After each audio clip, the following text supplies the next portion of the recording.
Hello students, let's move to the next part of English grammar, that is conditional sentences, which is an important part in English grammar. Conditional sentences are used to talk about situations or events that may or may not happen in future. These sentences are called conditional sentences. इसका मतलब ये हुआ कि conditional sentences use होता है किस लिए? किसी सिचुएशन के बारे में बात करने के लिए या इवेंट के बारे में, दैट में जो हो सकता है या नहीं भी हो सकता है भविष्य में.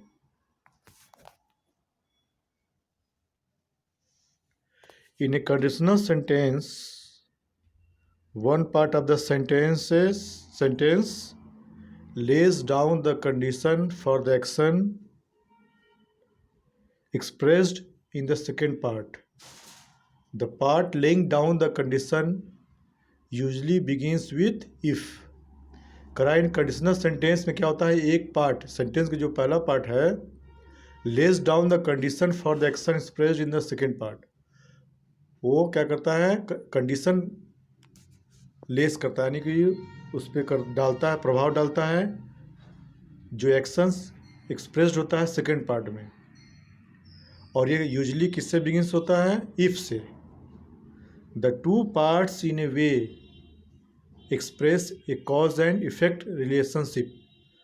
तो जो दोनों पार्ट होते हैं सेंटेंस के एक दूसरे पे निर्भर होता है. ये कॉज, जो कॉज होगा वो दूसरे पे क्या करेगा, इफेक्ट डालेगा. So it expresses what, a cause and effect relationship. इन दोनों सेंटेंसेस में कॉज और इफेक्ट होता है.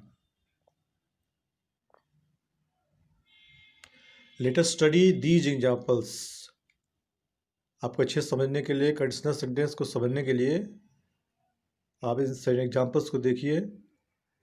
If it rains I will stay at home.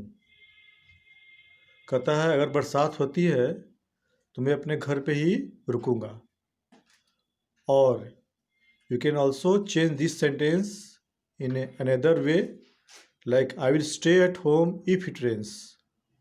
So meaning in both sentences the meaning is same. Second में क्या है, I will stay at home, मैं घर पे रुकूंगा, रहूंगा अगर बरसात होती है. So one sentence depends upon the other for its meaning. अपने मीनिंग के लिए सेंटेंस का जो पहला पार्ट है वो दूसरे पे निर्भर करता है. And what is that word which connect, कौन सा वर्ड है जो दोनों को जोड़ता है, वो है इफ़. इफ़ का मतलब होता है अगर. नाउ सेकेंड सेंटेंस में देखिए, if I save enough money I go to Switzerland. करा अगर मैं जितना ज़रूरत हो सके मनी अगर सेव कर लेता हूँ, बचा लेता हूँ, तो मैं कहाँ जाऊँगा, स्विट्ज़रलैंड. सो स्विट्ज़रलैंड वो कब जाएगा, किस कंडीशन पे है, अगर वो इनफ मनी सेव कर लेता है. You can also change this sentence in other way but the meaning will be same.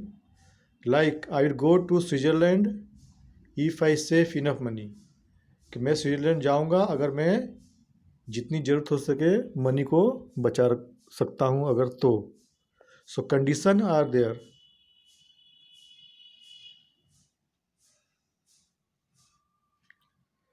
To understand this sentence, for conditional sentence you have to use what, had plus past participle means verb का third form in the if part of the sentence.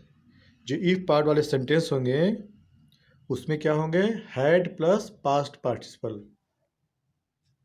Has और have का past tense क्या है, had, और past participle क्या होता है, verb का थर्ड फॉर्म. दोनों मिला के इफ वाले पार्ट वाले सेंटेंस में दोनों रहेंगे. एंड अब आगे देखिए, would have plus past participle in the other part. और सेंटेंस के दूसरे हिस्से में क्या होगा, वुड हैव ये लगेगा और पास्ट पार्टिसिपल यानी वर्ब का थर्ड फॉर्म. तो दोनों में चेंज है, क्या है कि पहले पार्ट में हम लोग इफ पार्ट में क्या करेंगे, हैड के साथ क्या लगाएंगे? Past participle. और सेकेंड पार्ट में वुड हैव के साथ पास्ट पार्टिसिपल।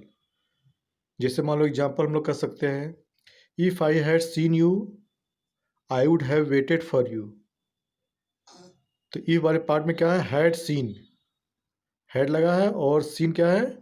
सी का थर्ड पार्ट यानी पास्ट पार्टिसिपल, सी सॉ सीन। और नेक्स्ट पार्ट में क्या है? I would have waited for you. So would have लगा है और वेटेड क्या है? वेट का third form.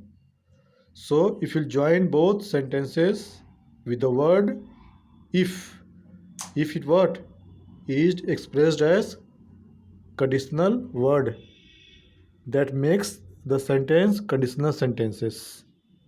I hope you all have understood. Thanks for watching.